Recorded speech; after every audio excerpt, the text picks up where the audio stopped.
I'm a fan of Tulsi Gabbard. She's now been named as the Director of National Intelligence, and this is her thoughts in her interview to describe exactly how she feels about it and what's happening within the Trump administration. Hit a like for the algorithm, subscribe to the channel, and turn on your notifications. Let's rock. What an exciting time to be alive. Here now, newly nominated Director of National Intelligence, Tulsi Gabbard. Well, first of all, congratulations, Tulsi. We're all very proud of you. Take us into the room or the airplane when this was offered to you. How did it go down?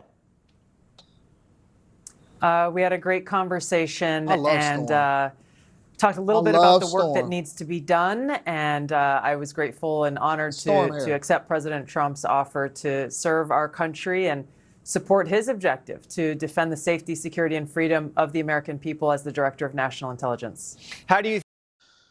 One thing you can't say about Trump is that he's not loyal. Second things that you can't say about Tulsi Gabbard is that she was the absolute. Hey, in the end, did she not beat Kamala Harris?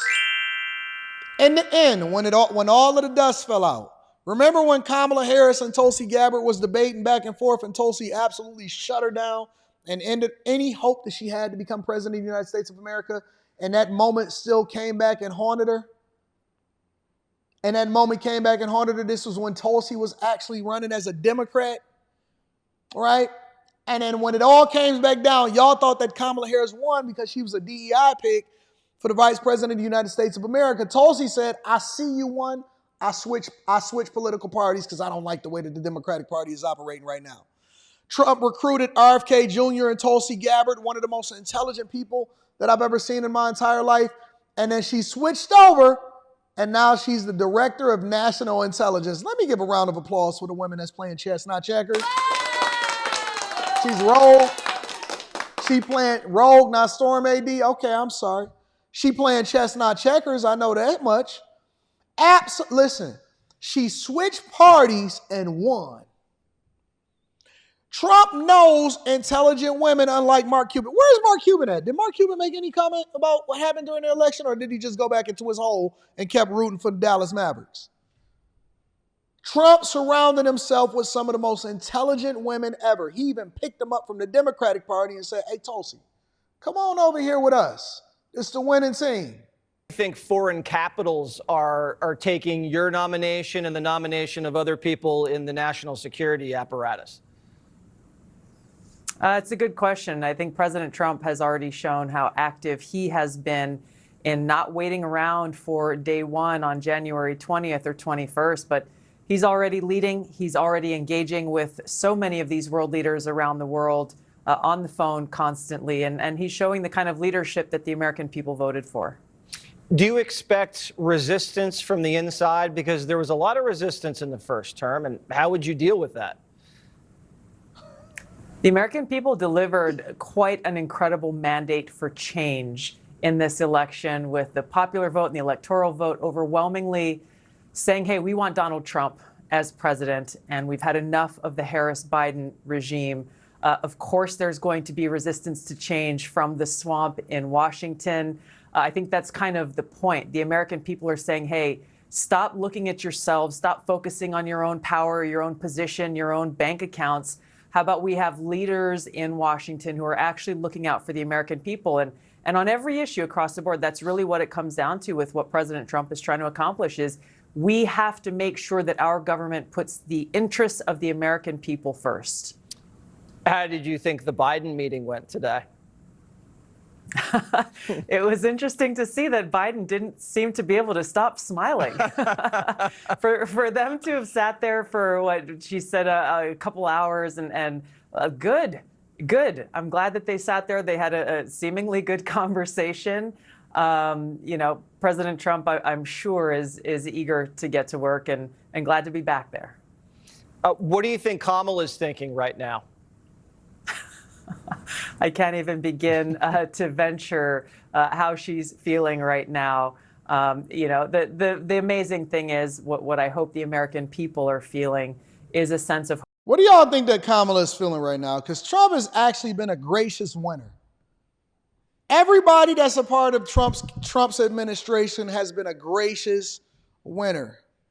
When Kamala Harris and Biden and all of the Democrats, they weaponize the federal government in order to try to prevent Trump from ever running again. And they got Letitia James, and they got Fonnie Willis down there in Georgia, and they weaponized it, and they tried to play checkers. They tried to play chess. They are absolutely gracious winners. Nobody is trying to stop Kamala Harris from running again. We actually want her to run again. Hope and frankly, Jesse, He even offered to pay off her $20 million debt. But they too prideful. They're going to steal all of their money from the people. I've been heartened to see how engaged people continue to be, even though the election is over, that they're really looking forward to making sure that their voices are continued to be heard as we go through these next couple of months, as President Trump takes office, as he begins to lead this significant change in our government.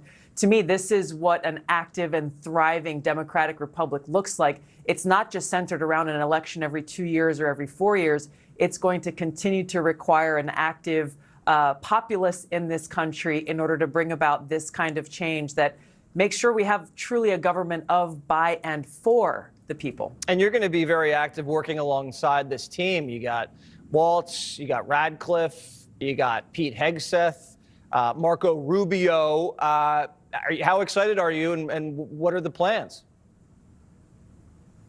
I think a lot of us, I think we're all eager to get to work. There is so much to be done. Yeah, January 20th meetings have already begun. President Trump is leading the charge in making sure that on day zero, once he takes that oath again on January 20th, that we're all chomping at the bit. That's great. I mean, that's why people are so excited. You can feel it. You can smell it in the air almost. It's an exciting time. It's almost distracting because people can't wait to get started and see what you guys are going to be up to. How are your Democrat colleagues taking it, or former Democrat friends? You know, you left the Democratic Party, you became a Republican. Now you are in a Republican administration. What's been the reaction from those people?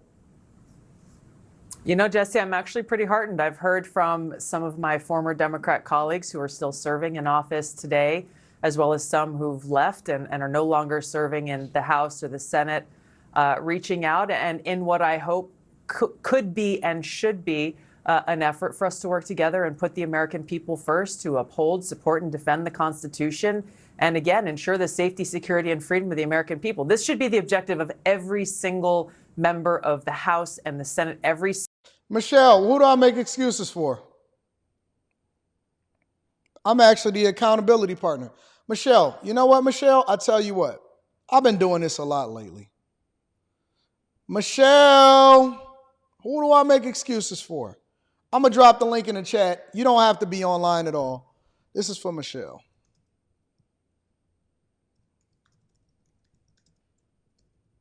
Make sure I spell your name right. Michelle, if you want to call and help hold me accountable for who I make excuses for, that is you right there. All right? I just put that inside of the chat.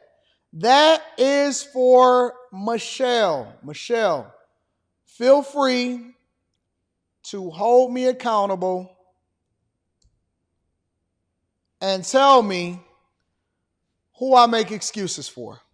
Single person who works in our government. And so I was glad to hear from some of my former colleagues who I haven't heard from in a little while. That's really nice. I mean, you'd expect that in a republic. You know, everybody wants to be safe. Yes. Everybody wants to be secure. It should be bipartisan. Do you expect to get the support from leading Democrats when you push an America First agenda through? I would hope that we have elected leaders who have heard the American people in this election, even if it didn't turn out the way that they wanted, and recognize that this is our opportunity to come together as a country and put the American people first and work together in order to be able to accomplish that. You don't have to be on camera, Michelle. About putting the American people first. Tulsi Gabbard, I'm going to have to call you secretary now. I know you haven't been confirmed, but it's the polite thing to do. Director, excuse me. I can't even get it right. There's a lot of titles flying around. It's hard to keep track of. Thank you so much. Great to see you, and good luck. Thanks, Jesse. I'm excited. I'm absolutely excited for Tulsi. I'm absolutely excited for everybody that's a part of this administration to make some meaningful changes and to 100% transform what we think this country is supposed to be into what it is actually supposed to be. So let me give a round of applause to my baby Tulsi.